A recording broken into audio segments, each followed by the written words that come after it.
A faithful cinematic adaptation of a literary classic, or just a jumbled together mess? Let's find out.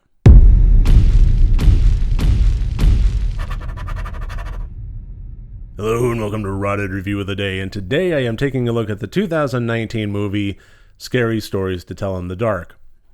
I loved these books. I think I should state that straight out because it's going to have a massive influence on this review. But I grew up with these books that were, classics. They were written by Alvin Schwartz and illustrated by Stephen Gammell. And I was very much looking forward to this movie, especially prior to watching the trailer and getting a better sense of what it was going to become. But just when it was whispers on the wind, Guillermo del Toro brings this classic to life. I was really on board with that. And I think especially in light of the fact that the publisher of the books decided to re-illustrate the three Scary Stories books with Brett Helquist doing more of a toned-down, cartoony version of the illustrations. The idea of taking the original works and the original illustrations by Stephen Gammell and then bringing them to cinematic life almost felt like a little bit of a vindication of that choice. That, no, this is how it should be, and this is what we're going to base our movies off of. I like that idea. So this movie was good all across the board. Acting, technicals, the whole schmeal. But I think really what it comes down to is this was a little bit disappointing for me just on a conceptual level. And in order to get into that, I'm going to have to describe the movie a little bit here. So this movie follows the characters of Stella, Ramon, Augie, and Tommy, who are your average teenagers, and they get picked on and they have their bullies and so on. And when they decide to go out trick-or-treating, they are attacked by their bullies and they get chased into the abandoned haunted mansion of Sarah Bellows. And they find a secret room, and in the room they find a book with nothing really printed in it of any real note. And when they take the book out of the room and take it home with them, they find that stories start writing themselves in the book in children's blood. And as the stories get written, so too do they unfold in real life, thereby kidnapping, making disappear, or outright killing characters. And so in order to save themselves and save other people and overcome this evil, they must then figure out and solve the mystery of Sarah Bellows, what happened way back when she was alive, and how she has this influence on the real world via this book.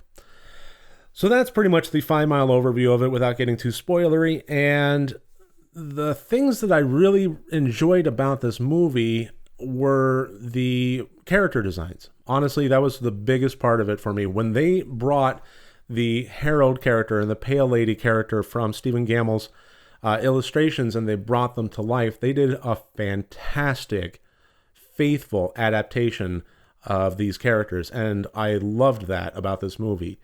But I think that was the only thing in this film that I would consider great and not just good. The problem, again, for me, was a bit on the conceptual side. It was, I really think there were two conceptual levels that this movie could have gone down. It could have had a straight storyline with major characters and then have this book be an influence like they did, or it could have been an anthology horror movie. And the thing about anthology movies is they can lend themselves to difference of tone. So you can have a segment that's a little bit sillier, like was in the book, like the Viper storyline. And then you can go straight to a scarier story, like the Pale Lady or, the Big Toe, things like that. It's easy for me, honestly. I admit it. It's easy for me as a sideline coach to rattle my saber and say that, you should have done it this way and that it would have been great. I don't know that it would have been great. I just think that of the two avenues that they could have started down, this movie from the concept began with the fork in the road, and I just can't help but feel like the wrong road was chosen.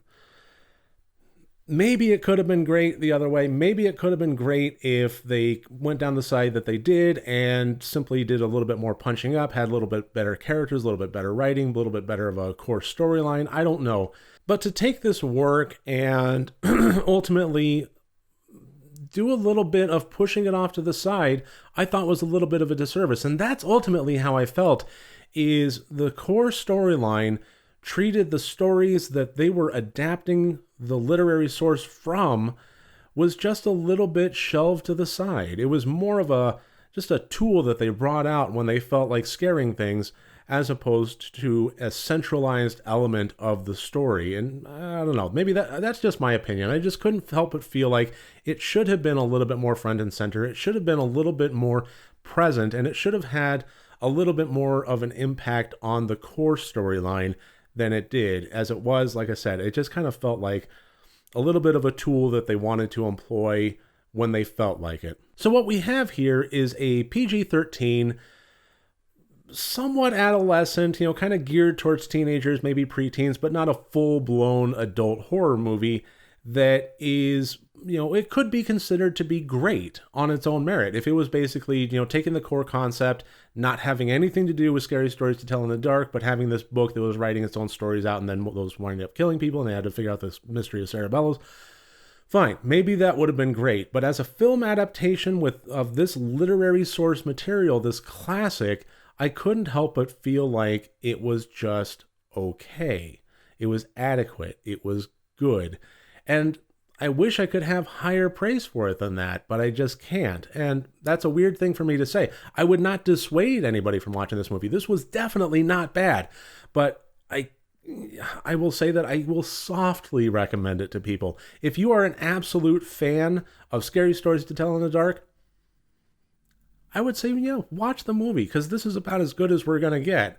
But go in with expectations at a realistic level, because I think that if you set them too high, like I did, you're going to wind up just a little bit deflated. So that should about do it for today. That's my review of 2019 Scary Stories to Tell in the Dark. I really thank you for joining me here. I look forward to seeing you tomorrow. If you like this video, please click like and subscribe. And if you want to support me further, my Patreon and my merchandise storefront links are below.